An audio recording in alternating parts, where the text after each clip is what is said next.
জনদুর্ভোগ সৃষ্টি না হয়, তাই ৬ দফা দাবি মেনে নেওয়ার জন্য আমরা কর্তৃপক্ষকে পুনরায় ২৪ ঘন্টার আলটিমেটাম দেওয়া হলো। এর মধ্যেও যদি আমাদের দাবিসমূহ মেনে না নেওয়া হয়, তাহলে আমাদের কর্মসূচি কঠোর থেকে কঠোরতর অবস্থানে যাবে, আর এর জন্য কর্তৃপক্ষই দায়ী থাকবে। এবং আমাদের আমাদের যে বিশ্ববিদ্যালয়ে যে কমিটি গঠন হয়েছে, সেখানে তিনি একজন সদস্য। তার পদত্যাগের সাথে সাথে আমরা এটাও চাই ২৪ ঘন্টার মধ্যে সে যাতে কমিটি থেকেও বিতাড়িত হয়।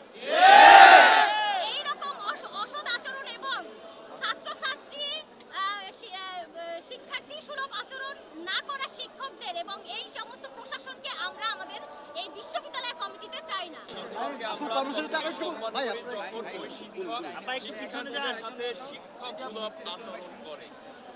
আমরা ওই শিক্ষককেই সম্মান করি যারা শিক্ষার্থীদেরকে শিক্ষার্থী ভাবে এবং শিক্ষার্থীদেরকে সন্তান তুল্য ভাবে।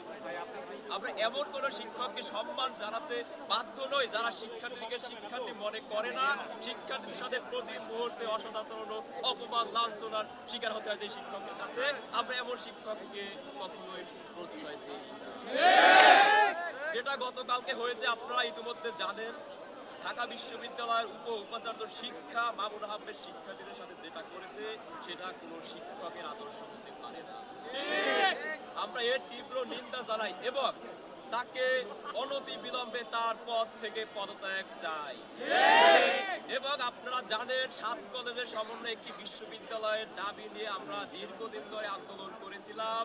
তার পরিপ্রেক্ষিতে শিক্ষা মন্ত্রণালয় কর্তৃক একটি উচ্চ পর্যায়ের বিশেষজ্ঞ কমিটি গঠন করা হয়েছিল এবং তিনি নাকি সেখানে আছেন।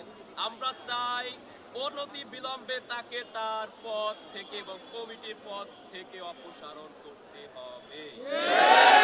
গতকালকে যে হামলা হয়েছে আমাদের উপরে, সেখানে নিউ মার্কেট থানার ওসিএসি সহ কর্তব্যরত পুলিশ অফিসাররা আমাদের শিক্ষার্থীদের উপরে ঢাকা বিশ্ববিদ্যালয়ের শিক্ষার্থীদের সহায়তা করে আমাদের উপরে অতর্কিত হামলা করেছে এবং উদ্দেশ্যপ্রণীতভাবে এবং হত্যা চেষ্টায় আমাদের এক শিক্ষার্থীকে গুরুতর আহত করেছে।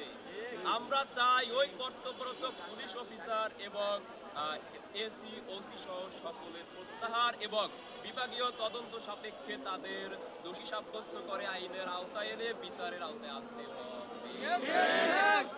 আমরা ইতিমধ্যে ২৪ ঘন্টার একটি আলটিমেটাম দিয়েছি, যে আলটিমেটামে বলা হয়েছে এর মধ্যে ঢাকা বিশ্ববিদ্যালয়ের উপাচার্যের পদত্যাগ এবং উচ্চ পর্যায়ের বিশেষজ্ঞ কমিটি থেকে তাকে অপসারণ করা সহ ওসি এসির অপসারণ প্রত্যাহার এবং আমাদের যে দাবি দেওয়া আছে ৬ দফা দাবি অনতিবিলম্বে মেনে নিবে, না হলে ২৪ ঘন্টা পরবর্তী আমরা কঠোর থেকে কঠোর অবস্থানে যাব এবং এই কর্মসূচি কিন্তু ঢাকা ব্লকের কর্মসূচি হতে পারে।